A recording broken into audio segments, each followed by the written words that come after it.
اور اس طرح سے رہنمائی کی ہے کہ ہمیں فتح یابی نصیب ہوئی، اور کہیں نہ کہیں ہم نے ان کی رہنمائی سے فیض حاصل کیا اور حوصلہ لے کر ہم آگے بڑھتے رہے۔ آج بھی مولانا جو ہے اسی نہج پر کام کر رہے ہیں۔ انتہائی ادب و احترام کے ساتھ محترم مقام عالی جناب مولانا سجاد نعمانی صاحب کو آپ سماعت فرمائے۔ جو حضرات کھڑے ہیں میں ان سے درخواست کرتا ہوں کہ خالی نشستوں پر تشریف لائیں۔ میں اس شعر کے ساتھ مولانا سے مخاطب ہوں کہ شرافت چاہیے انسان کی فطرت میں پوشیدہ، کوئی ہو بھیس لیکن شان سلطانی نہیں جاتی، اور صداقت ہو تو دل سینوں سے کھنچنے لگتے ہیں وائز، حقیقت خود کو منوا لیتی ہے مانی نہیں جاتی۔ بہت ہی ادب و احترام کے ساتھ مولانا سجاد نعمانی۔ السلام علیکم ورحمۃ اللہ۔ الحمد للہ وکفی وسلام علی عبادہ الذین اصطفی۔ بہت عزت و احترام کے لائق اس کتاب کے مصنف جناب ڈاکٹر عبدالرحمن صاحب، اسٹیج پر بیٹھے ہوئے دیگر معزز محترم حضرات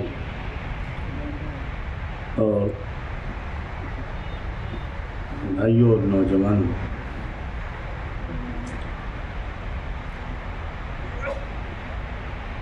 میں سب سے زیادہ شکر گزار ہوں ایڈوکیٹ کرن، کیا نام ہے چنے صاحب کا، کہ انہوں نے وہ بات کہی جس کے سننے اور کہنے کے لیے میں اپنی باری کے انتظار میں تھا۔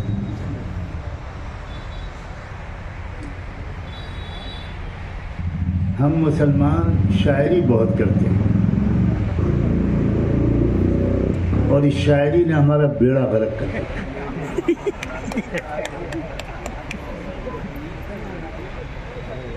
شاعر کبھی پریکٹیکل نہیں ہوتا، اور جو پریکٹیکل ہوتا ہے وہ شاعر نہیں ہوتا۔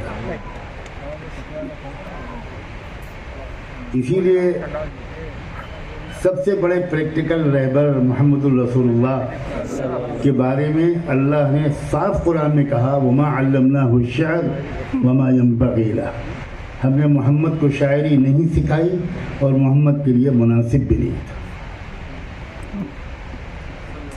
میں بیونڈی میں بیٹھا ہوں، ایسا لگ رہا ہے میں لکھنؤ میں بیٹھا ہوں، کیونکہ یہاں بھی تو سب یو پی ہی کمال ہے۔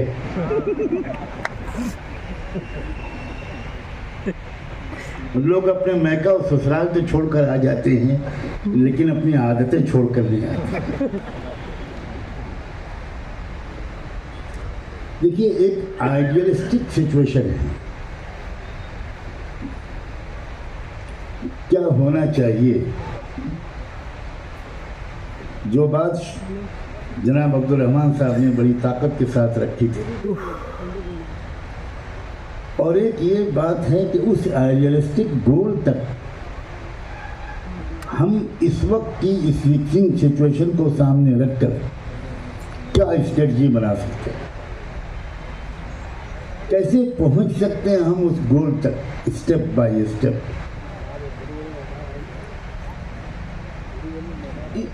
اس وقت آئیڈیلسٹک سچویشن کا بیان کرنا بھی مفید ہے تاکہ کم سے کم ہمارے سامنے رہے کہ ہمیں پہنچنا کہاں تک ہے، ٹارگٹ کیا ہے، لیکن اس وقت کیا ہم کر سکتے ہیں اور کیا کرنا چاہیے، بالکل to the point, straightforward انداز سے، بالکل پریکٹیکل اور پریگمیٹک اپروچ کو اختیار کرتے ہوئے آج کے اس اجلاس میں جو بہت اہم اجلاس ہے، اس میں کسی واضح اسٹریٹجی اور لاہ عمل تک ہم کو پہنچ کر ہی اٹھنا ہے انشاءاللہ۔ میں تھوڑا پہلے سے جاؤں گا کہ ہماری یہ حالت کیوں ہوئی ہے، یہ خاص طور پر مسلم کمیونٹی کی یہ حالت جس کی وجہ سے یہ کتاب لکھنی پڑی، اور اس قدر ہم پولیٹیکلی ایبسنٹ ہو گئے پورے سین سے، اس کی ذمہ داری ڈاکٹر صاحب نے گنائی تھی، عبدالرحمن صاحب نے 4 ذمہ دار بتائے تھے. میں تھوڑی ترتیب کو بدلتا ہوں. انہوں نے شاید اس لیے کہ خیریت سے یہاں سے واپس چلے جائیں. اب وہ IPS ہوں مگر ریٹائرڈ ہیں، لیکن میں بہت عادی ہو چکا ہوں دھمکیوں کا. اس لیے میں کہتا ہوں کہ چوتھا ذمہ دار جو انہوں نے بتایا تھا مسلم سماج کو، وہ اصل میں پہلا ذمہ دار ہے. ہم ذمہ دار ہیں. ہم RSS ذمہ دار نہیں ہے، وشو ہندو پریشد ذمہ دار نہیں ہے، بجرنگ دل ذمہ دار نہیں ہے، کانگریس ذمہ دار نہیں ہے، کوئی پولیٹیکل پارٹی ذمہ دار نہیں. ہماری پولیٹیکل اممیچورٹی اور پارلیمانی ڈیموکریسی کی جو گیمکس ہوتی ہیں، جو ٹرکس ہوتی ہیں، پارلیمانی ڈیموکریسی چیس کے گیم کی طرح ہے. چیس کی گیم میں شور نہیں مچایا جاتا. سب سے سائلنٹ کھیل دنیا میں وہ شطرنج کا اور چیس کا کھیل ہے. کرکٹ میں، فٹ بال میں، ہاکی میں بہت شور مچتا ہے، مگر شطرنج کا کھلاڑی آدھا گھنٹہ سوچ کر ایک موو چلتا ہے. پارلیمانی ڈیموکریسی کا بالکل یہی حال ہے. اور مسلمان بہت عرصے سے ابھی تک پارلیمانی ڈیموکریسی کے الفابیٹ بھی سیکھ نہیں سکے. یہ بہت کڑوی سچائی ہے. ملک کی آزادی سے بھی پہلے میں آپ کو لے کے چلتا ہوں، اور ملک کی آزادی کے فوراً بعد یہاں ایک ہی مسلمانوں کی جماعت رہ گئی تھی، جمعیت علماء ہند. مسلم لیگ تو بٹوارے کے بعد ادھر چلی گئی. اب یہاں اصل ایک ہی نمائندہ جماعت تھی، جمعیت علماء ہند. آزادی کی لڑائی میں جمعیت علماء ہند نے کانگریس کے ساتھ مکمل شمولیت، انکنڈیشنل، یہ لفظ بہت اہم ہے، غیر مشروط شرکت کا فیصلہ کیا تھا بلا کسی شرط کے. جمعیت علماء ہند کے اندر اس کے فاؤنڈرز میں سے ایک تھے مولانا ابو المحاسن محمد سجاد صاحب. افسوس خود جمعیت علماء ہند کے حلقوں میں ان کی شخصیت کا تذکرہ بہت کم ہوتا ہے.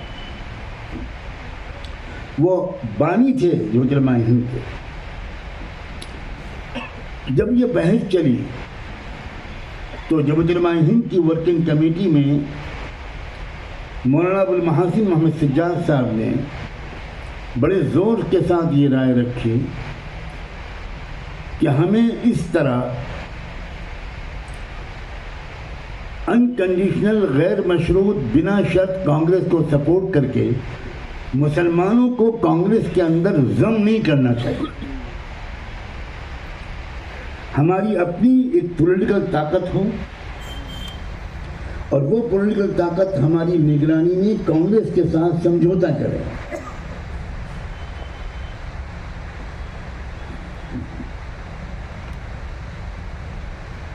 جیسے ہی ہم محسوس کریں کہ کانگریس ان شرطوں سے بے وفائی کر رہی ہے، ہم سپورٹ وڈرا کر لیں.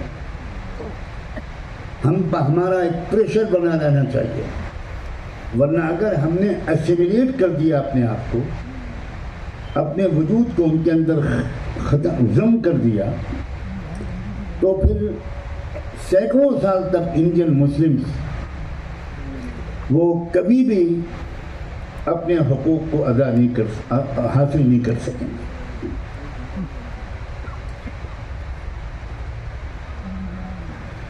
کولیشن کا تصور سب سے پہلے انہوں نے دیا. الائنس کا تصور سب سے پہلے ایک عالم دین مولانا ابو المحاسن محمد سجاد صاحب نے دیا. لیکن یہ ایک افسوسناک تاریخی حقیقت ہے کہ ان کی وہ تجویز اس وقت جمعیت علماء کی قیادت منظور نہیں کر سکی. بلا شبہ وہ سب نہایت مخلص، خیر خواہ اور بہت دور اندیش لوگ تھے، لیکن ان کا جو نقطہ نظر تھا، ایمانداری کی بات یہ ہے کہ میں وہ بھی بیان کروں تاکہ کوئی بدگمانی ان سے نہ ہو. ان کا کہنا یہ تھا کہ اگر ہم مسلمانوں کی الگ پارٹی بنائیں گے تو بالکل مسلم لیگ کا ٹھپا اس کے اوپر لگے گا اور ملک میں خونریز تقسیم کے بعد بھی چین و سکون نہیں آئے گا، اور یہ نفرت اور آپس کے جھگڑے یہ پتہ نہیں کب تک کے لیے یہ امر ہو جائیں گے. مولانا ابو المحاسن سجاد صاحب نے مجبور ہو کر اپنے اسٹیٹ بہار میں جا کر اسی نقطہ نظر کا ایک تجربہ کرا کے دیکھا. انہوں نے وہاں کی جمعیت علماء کے انڈر میں ایک پولیٹیکل پارٹی بنائی جس کا نام تھا مسلم انڈیپینڈنٹ پارٹی. اس کے سربراہ تھے بیرسٹر یونس، جو لندن سے لا کی بیرسٹریٹ آف لا کی ڈگری لے کر آئے تھے، اور ان کی پارٹی مسلم انڈیپینڈنٹ پارٹی نے الیکشن میں حصہ لیا، اور اس الیکشن میں آپ کو حیرت ہوگی کہ کانگریس کے بعد سیکنڈ لارجسٹ پارٹی بن کر Muslim independent party lead by barrister Yunus ابھری. برٹش گورنمنٹ تھی، 37 کے الیکشن کی بات کر رہا ہوں میں، تو گورنر نے قانون کے مطابق سنگل لارجسٹ پارٹی کانگریس کو پوچھا کہ کیا آپ سرکار بنانے کے لیے تیار ہیں. کانگریس کی بھی میجورٹی نہیں آئی تھی، وہ بڑی پارٹی ضرور تھی، تو کانگریس نے پولیٹیکل چال چلتے ہوئے انکار کر دیا کہ ہم گورنمنٹ بنانے کی پوزیشن میں نہیں ہیں اور ہم سرکار نہیں بنائیں گے. سیکنڈ لارجسٹ پارٹی وہ مسلم انڈیپینڈنٹ پارٹی تھی. قانون کے مطابق گورنر نے ان سے پوچھا، تو حالانکہ وہ دوسرے نمبر کی پارٹی تھی، مگر یہ ہے ذہانت اور پولیٹیکل پالیٹکس کہ مولانا ابو المحاسن سجاد صاحب کے حکم پر بیرسٹر یونس نے فارمیشن آف گورنمنٹ کے لیے کلیم کر دیا کہ ہم سرکار بنانے کے لیے تیار ہیں. اب کانگریس ایک بڑے مخمصے میں پھنس گئی. کانگریس اگر سپورٹ نہیں کرتی تو اس کا مطلب یہ ہوا کہ دوبارہ الیکشن ہوگا. جب دوبارہ الیکشن ہوگا تو اس مسلم انڈیپینڈنٹ پارٹی کو صرف مسلمانوں کے ووٹ نہیں ملے تھے. صرف مسلمانوں کے ووٹ کا مسئلہ ہوتا تو مسلم لیگ جیتتی. چونکہ مولانا ابو المحاسن سجاد صحیح اسلام کو سمجھتے تھے، انہوں نے کبھی صرف مسلمانوں کے حق کی آواز نہیں اٹھائی. وہ یہ جانتے تھے کہ اسلام انصاف کی بھیک مانگنے کا حکم نہیں دیتا، سب مظلوموں کمزوروں کو انصاف دلانے کے لیے اسٹرگل کرنے کا حکم دیتا ہے. چنانچہ ان کو ووٹ دینے والوں میں اس الیکشن میں بہار کے او بی سی، بہار کے کسان، بہار کے مزدور اور بہار کے شیڈول کاسٹ لوگ بڑی تعداد میں تھے. کانگریس نے سوچا کہ اگر ہم نے ان کو سپورٹ نہیں دیا، دوبارہ الیکشن ہوا تو اس الیکشن میں ہم کو جتنے ووٹ ملے ہیں وہ بھی زیادہ تر پھر انہی کو چلے جائیں گے، پھر تو یہ سنگل لارجسٹ پارٹی بن جائیں گے. اس لیے کانگریس نے کہہ دیا کہ ہم سپورٹ کرنے کے لیے تیار ہیں، اور گورنمنٹ بن گئی۔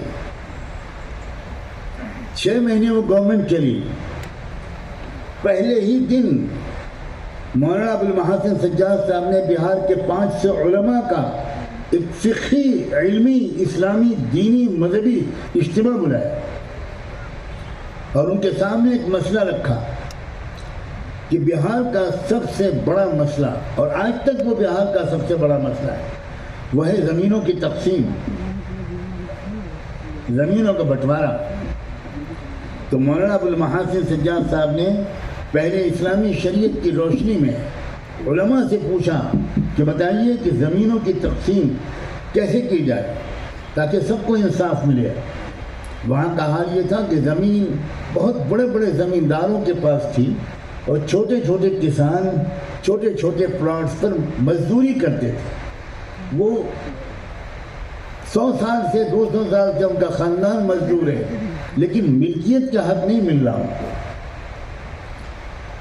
چنانچہ جو اگر علماء یہاں کچھ بیٹھے ہوں تو وہ اشارے کو سمجھیں گے کہ حضرت عمر رضی اللہ عنہ نے عراق کی زمین کے بارے میں جو فیصلہ کیا تھا اس کے ریفرنس کے ساتھ 500 علماء نے یونینیمسلی یہ فتویٰ دیا کہ ان بڑے زمینداروں سے زمین لی جائے اور چھوٹے چھوٹے کسانوں میں تقسیم کی جائے اور ان کو مالکانہ حق دیا جائے۔ یہ پہلا بل تھا جو اسمبلی میں پیش ہونے والا تھا۔ اس سے پہلے اور بل پیش ہو چکے تھے اردو زبان کے بارے میں اور دوسری چیزوں کے بارے میں۔ یہ بہت گمبھیر بل تھا۔ یہ بل اس سے پہلے کہ اسمبلی میں پیش ہو اور قانون بنے، ایکٹ بنے، کانگریس کو یہ خبر لگ گئی تو اس نے سپورٹ وڈرا کر لی اور سرکار گر گئی۔ اب اس سے آپ سمجھیے کہ ہم نے ایک تو وہ غلطی کی کہ ہم نے قلی بننے کا راستہ اختیار کیا، مسافر بننے کا راستہ اختیار نہیں۔ اسٹیشن پر ایک مسافر بھی ریل کا انتظار کرتا ہے اور ایک قلی بھی ریل کا انتظار کرتا ہے۔ مسافر اس لیے انتظار کرتا ہے کہ وہ ریل پر بیٹھ کر اپنی منزل تک پہنچے گا، اور قلی اس لیے انتظار کرتا ہے کہ ریل آئے گی تو وہ کسی بابو کو اتار دے گا اور کسی بابو کو چڑھا دے گا۔ ہم مسلمان آزادی کے وقت سے الیکشن کی ریل کا انتظار قلی کی طرح کر رہے ہیں، مسافر کی طرح نہیں کرتے۔ ہم اس لیے انتظار کرتے ہیں کہ ہم ایک بابو کو اتار دیں گے اور ایک بابو کو چڑھا دیں گے۔ جس کو اتارتے ہیں وہ تو کیا مزدوری دیتا، جس کو ہم نے چڑھایا ہے آج تک اس نے بھی کوئی مزدوری نہیں دی۔ سوال ہی نہیں پیدا۔ اقبال نے کہا تھا کہ ہے جرم ضعیفی کی سزا مرگ مفاجات۔ ہم کمزور ہوں گے تو بھیک ہی مانگنا پڑے گا۔ صرف پیارا، صرف وعدے، صرف طفل تسلیاں، صرف جھوٹے وعدے۔ آئیڈیلسٹک سچویشن بالکل یہی ہے کہ ہماری اپنی سیاسی طاقت ہونی چاہیے جس میں یہ سارے کمزور طبقات ہمارے ساتھ برابر کے حصے دار، شیڈول کاسٹ لوگ بھی، او بی سیز بھی، سکھ بھی، کرسچنز بھی، بدھسٹ بھی، سارے ہی لوگ، جتنے لوگ ڈپرائیو کلاس کے لوگ ہیں، جتنے آپریس کلاس کے اور انٹچیبلس ہیں کانسٹیٹیوشن کی زبان میں، یہ اکٹھا ہوں تو ان کی تو اوور ویلمنگ میجورٹی ہے ملک میں، یہ تو 85% ہیں۔ مسلمانوں سے بار بار کہا جاتا ہے کہ اقلیت اقلیت اقلیت اقلیت۔ ایک جھوٹی بات اگر دن میں 10 بار کہی جائے تو ایک بالآخر سننے والا اس کو سچا مان لیتا ہے۔ بہت دیر سے آپ سیریس بات سن رہے ہیں، تھوڑا سا مسکرائیے، اس لیے میں ایک لطیفہ سنانے جا رہا ہوں۔ میرے جیسا ایک مولانا صاحب ایک بکرا خرید کر لائے اور بڑی تمنائیں تھیں کہ انشاءاللہ آج بریانی کھائیں گے، کباب کھائیں گے، نہاری کھائیں گے۔ وہاں آپ جیسے کوئی 4 نوجوان بہت ذہین طاق میں تھے موقع کے، انہوں نے بھی بہت دن سے دعوت نہیں کھائی تھی، تو انہوں نے تھوڑے تھوڑے فاصلے سے اپنی پوزیشن سنبھال لی اور مولانا صاحب جب بکرے کو لے کر آگے بڑھے تو ایک نے سلام کیا اور بڑے ادب سے کہا کہ استاد جی آپ کتا لے کر جا رہے ہیں، آپ کتا لے کر جا رہے ہیں، چی چی چی چی چی چی چی، آپ اتنے نیک متقی پرہیزگار اور کتا؟ تو استاد نے ڈانٹا کہ تمہارا دماغ خراب ہے، اندھے ہو؟ ابھی بکرا منڈی سے بکرا لے کر آ رہا ہوں، دیکھ نہیں رہے ہو اس کے سینگیں، کتے کے بھی کہیں سینگیں ہوتی ہیں؟ شاگرد بڑا مہذب تھا بھیمنڈی والوں کی طرح، وہ سلام کر کے الگ ہو گیا معافی مانگ کر۔ دوسرا نوجوان آگے آیا، اس نے اور جھک کر سلام کیا اور اس نے بھی کہا کہ استاد جی آپ کتا لے جائیں، اگر کتا ہی لے جانا تھا تو ہمیں کہتے ہیں، آپ کے ہاتھ میں کتا نہیں اچھا لگ رہا۔ پھر استاد نے ڈانٹ کے بھگا دیا کہ یہ ہوا کیا ہے آج؟ اچھا بھلا بکرا لے کر آیا ہوں، کتا کتا کہہ رہے، اس کو بھول چلا گیا بیچارہ۔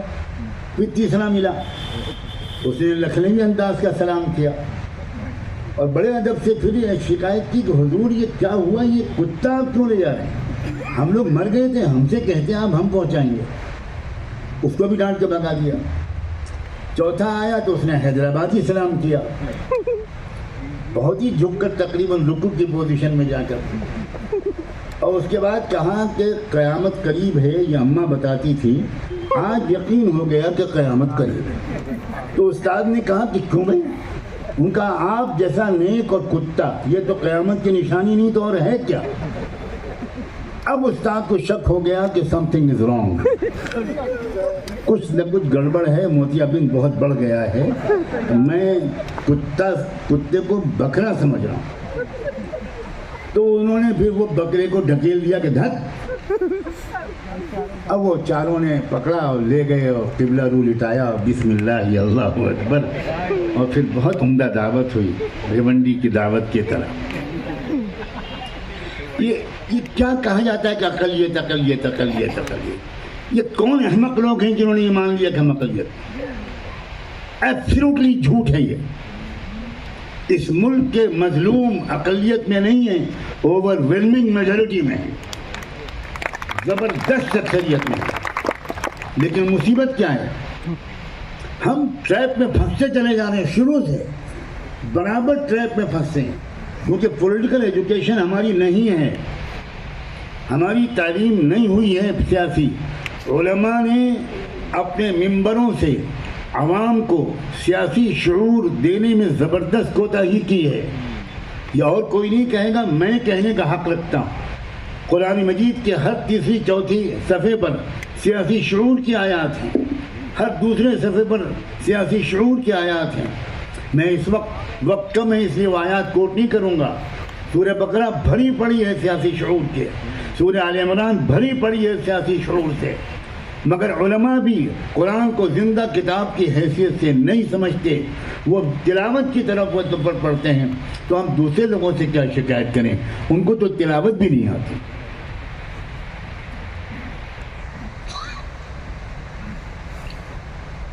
اس ملک میں مظلوموں کی اکثریت ہے، اور اس وقت ہم جس وقت ہسٹری کے جس موڑ پر بیٹھے ہیں اس میں ایک بہت ہی پازیٹیو بات ہے، اور وہ یہ ہے کہ ان کمزور طبقات، ان آپریس سے ڈپرائیو کلاسز کے اندر جاگروکتا اور بیداری پیدا کرنے کی بے شمار تحریکیں چل رہی ہیں۔ آدیواسیوں کے اندر، شیڈول کاسٹ جن کو لوگ دلت کہتے ہیں، شیڈول کاسٹ لوگوں کے اندر، ٹرائبل لوگوں کے اندر، سکھوں کے اندر، بدھسٹوں کے اندر، او بی سیز کے اندر۔ ابھی کل میرے پاس ایک ایسا او بی سی لیڈر آیا تھا جس کے 17 اسٹیٹس میں زبردست تحریک او بی سیز کی چلا رہا ہے وہ، اور ہو سکتا ہے کہ مدھیہ پردیش کے الیکشن میں اس تحریک کا ایک زبردست اثر پڑے۔ مسلسل میں پورے ملک میں اپنی اچھی خاصی بیماری کے باوجود کثرت سے ٹریول کر رہا ہوں۔ آج مجھے تقریباً 26-27 دن ہو گئے میں سفر پہ نکلے ہوا ہوں، اور اس وقت بھی 2 دن کے بعد پھر سفر پہ چلا جاؤں گا، اور میں مسلمانوں کے روایتی جلسوں میں شریک نہیں ہوتا، معذرت کر لیتا ہوں۔ وہ جلسے جو زمینی حقیقتوں سے تعلق رکھتے ہیں، جہاں ملک کے کمزوروں کو انصاف دلانے کی بات ہو اور ایک ٹھوس اسٹریٹجی کے ماتحت ہو، محض جذباتی تمناؤں سے بھری کوئی تقریر نہ ہو، اچھا ہوم ورک کر کے، گراؤنڈ پر سوشل ورک کر کے، سوشل ریلیشنز بنا کر، انہی سب اکائیوں کو آر ایس ایس نے آپس میں ایک دوسرے سے لڑا دیا۔ میں پچھلے 3 سال سے 1.5 لاکھ کے مجمع میں اس بات کو چیلنج کر رہا ہوں کہ کوئی آ کر ثابت کرے کہ اس دیش میں میجورٹی ہندوؤں کی ہے، آئے اور مجھ سے بحث کرے۔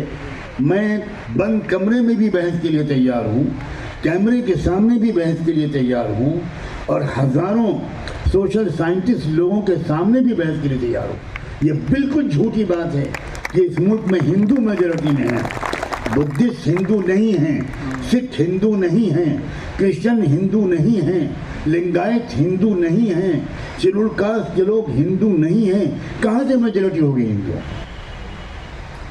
ان کو ہندو بنایا گیا ہے پولیٹیکلی، ریلیجیسلی ہندو نہیں ہے وہ۔ اس کی سب سے لیٹسٹ مثال ہمارے ملک کی موجودہ راشٹرپتی پریزیڈنٹ مرمو، وہ ابھی گئی ایک مندر میں درشن و پوجا کے لیے۔ کیا آپ نے سب نے وہ ویڈیو نہیں دیکھا کہ ان کے ساتھ جو سیکیورٹی پرسونل تھے، ان کے ساتھ جو 2 منسٹرز تھے جو برہمن تھے یا اپر کاسٹ کے تھے، ان کو تو مندر کے اندر گربھ گرہ میں جانے کی اجازت دی گئی، لیکن president of India, head of the state, commander in chief of the arm forces, وہ باہر کھڑی رہی 15 میٹر دور، اور ہاتھ جوڑے وہ وہیں سے پوجا گیا، نمسکار کرتی رہی، اندر جانے کی اجازت نہیں دی گئی۔ حالانکہ ان کے کارڈ میں بھی لکھا ہوا ہے کہ وہ ہندو ہیں۔ اس کا مطلب یہ ہے کہ وہ پولیٹیکلی ہندو مانی گئی ہیں، مذہبی طور پر ہندو کسی آدیواسی کو ہمارے دیش میں نہیں مانا جاتا۔ لیکن مسلمانوں کو کچھ خبر نہیں تھی، مسلمان ہر نان مسلم کو ہندو سمجھتا ہے۔ یہ سب سے بڑی جہالت ہے مسلمانوں۔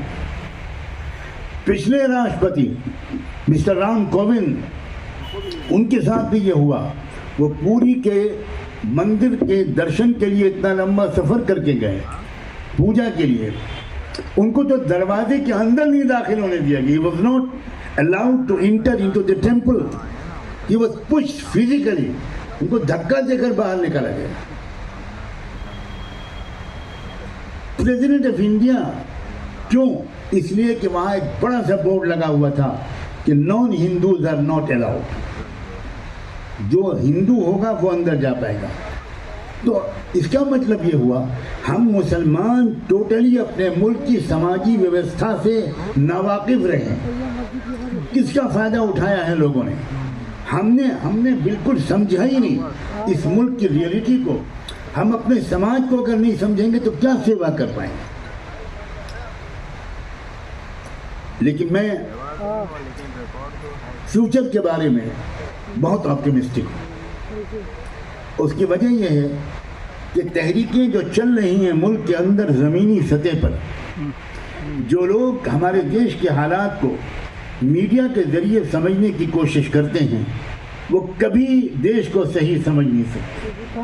جو لوگ زمین پر سفر کر کے، ٹریول کر کے، گاؤں گاؤں جا کر، شہر شہر قریے پھر کر، عام لوگوں کے ساتھ بیٹھ کر، وہ جو اس دیش کو جو سمجھنے کی کوشش کرتے ہیں وہی دیش کو سمجھ پاتے ہیں۔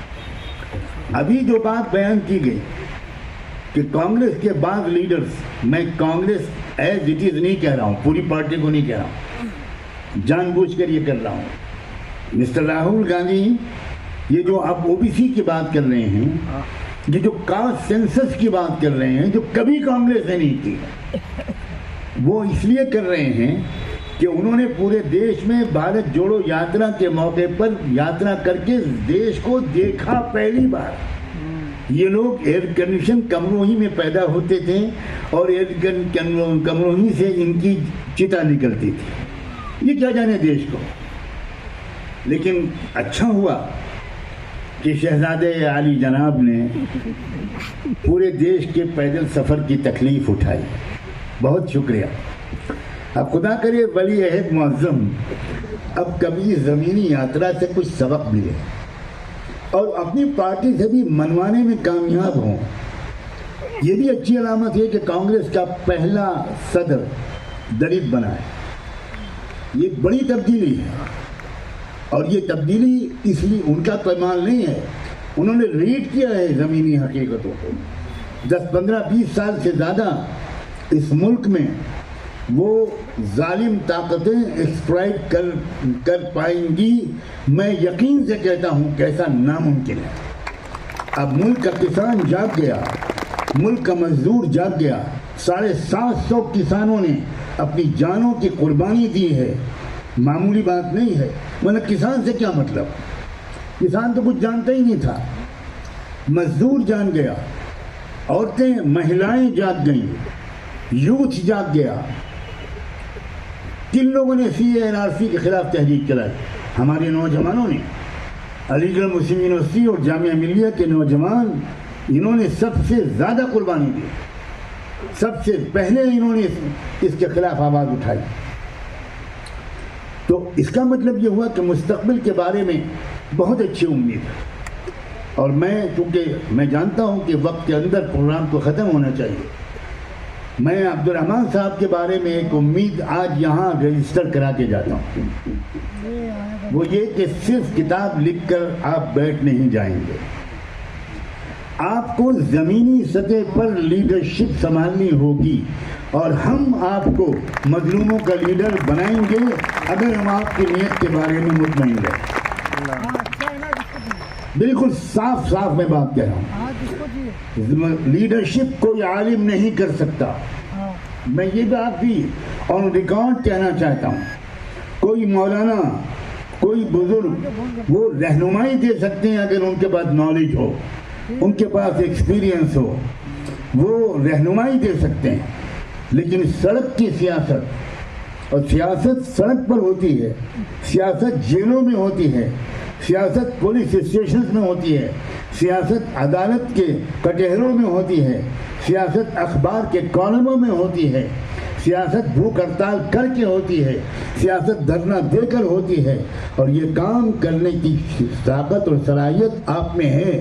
اور اگر مجھے یہ امید نہ ہوتی تو صرف کتاب کے اجرا کے لیے میں اپنا وقت فارغ نہیں کرتا. اب یہ بھیونڈی والوں کی ذمہ داری ہے. نکاح 2 طرف سے ہوتا ہے. ایک طرف پوچھا جاتا ہے قبول کیا, پھر وہ کہتا ہے قبول کیا. اب قاضی نے پوچھ تو لیا عبد الرحمن صاحب سے کہ قبول کیا کہ نہیں. اب یہ آپ کے سامنے کہیں کہ میں نے قبول کیا, کہنا پڑے گا.